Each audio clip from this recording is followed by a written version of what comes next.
Congress party అధికారంలో ఉన్నప్పుడు వీళ్ళు చెప్పిన మాటలేంటి?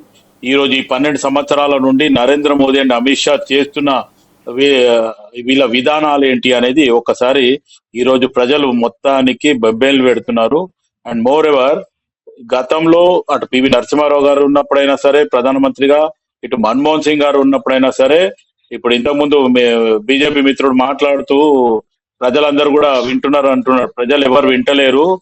మొత్తానికి ఆ, ఆ, నరేంద్ర మోదీని తిట్టుకుంటున్నారు ఈ రోజు పరిస్థితుల ప్రభావం వల్ల. ఎందుకంటే మొత్తానికి చమర్ ధరలు దిగితేనేమో మీరు ఇంకా ఆలోచిస్తారు తగ్గించడానికి, కానీ చమర్ ధరలు పెరుగుతున్నాయి అనే ఉంటే ఇప్పుడు 6 o'clock, 7 o'clock, 8 o'clock time start అయితే రాత్రి 12 గంటల నుంచే ధరలు పెంచి ఆ, ప్రజల నడ్డి వీరుస్తున్నారు. గతంలో ఉన్న రేట్ ఎంత?